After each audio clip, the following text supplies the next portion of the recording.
help identify those properties. And she's always available. She'll come down, she'll meet with you. She's got a great working relationship with the landlords.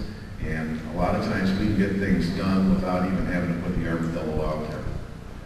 And we need your help to identify those properties, especially before school starts up, because that's obviously the same properties that the kids walk to and from school past on a daily basis.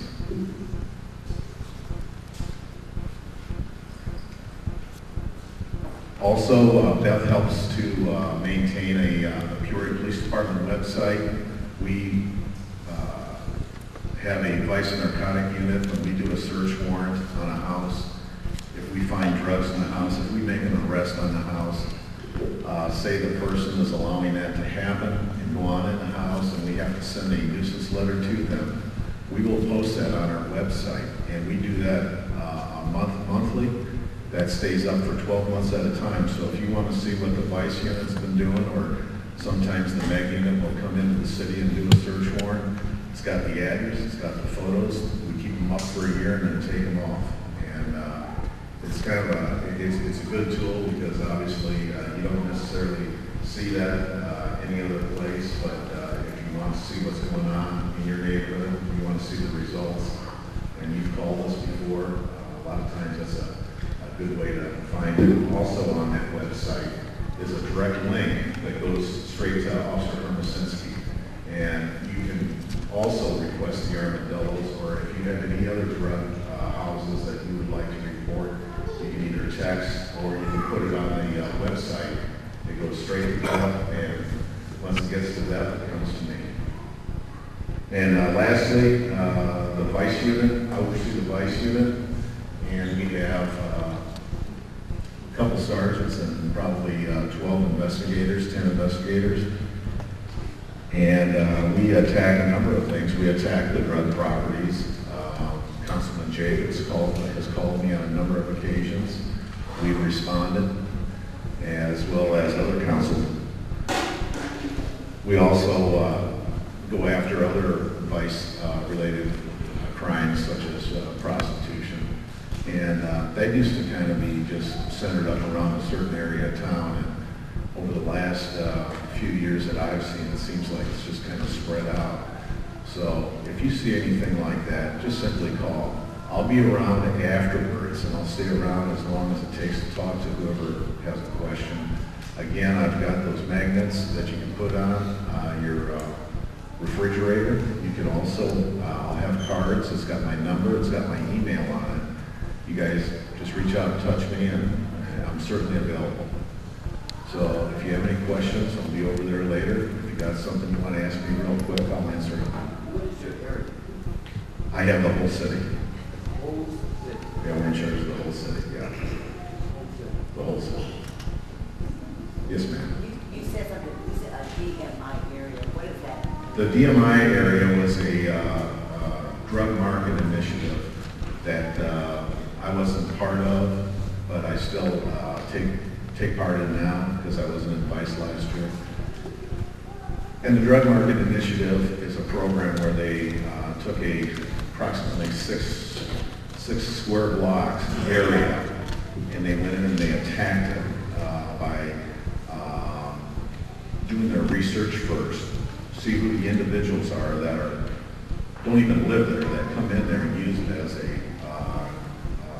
an area to sell their drugs. And we all know what happens when there's drugs being sold in an area. Everything else happens that comes along with that.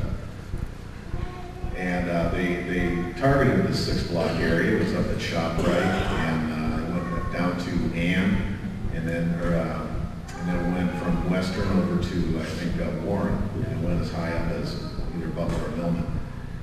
And it was a very intense saturation where they went in and they targeted individuals. And they had 30, they came up with 30 individuals that they were able to identify through drug sales.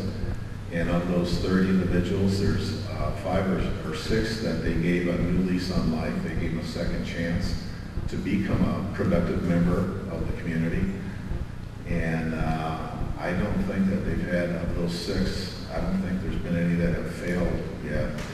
And I went to one of them graduated from the program over here at the mission over here on Laramie, and now he's out. I think he's driving a forklift. He's got a job and he's driving a forklift, and he says it's the best thing that ever happened to him. So, you know, you save one, sometimes there's a fairly good trickle down effect or trickle up effect from that, because it, you know, when they're doing what they're doing, it impacts so many lives negatively that just imagine the reverse of that, where they become productive. That's one less person on the street. Anybody else? Okay, I'll be right over there. Thank you, folks.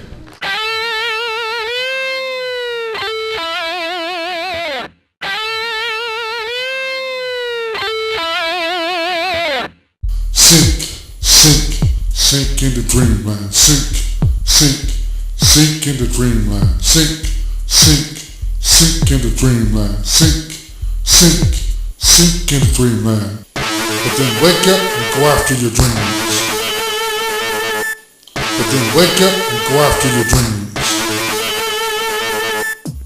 Take a thought, create a vision, make it your very next mission. Be a teacher, a lawyer, or a doctor. There's a lot out there you can go after.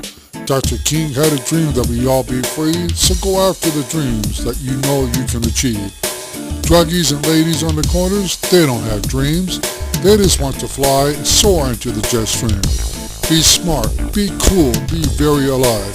Don't do anything stupid just to make a 5. Now I was tasting life one day at a time, not sure where to go, always scoring a line. But sinking into the dreamland made me wake up, burn my baggy pants, dress to my best, and take the next step.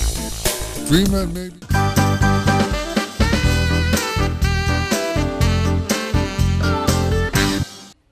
Dennis Hagemeyer here. We're down at the Dream Center at a special event that was sponsored by the Children's Home Association of Illinois.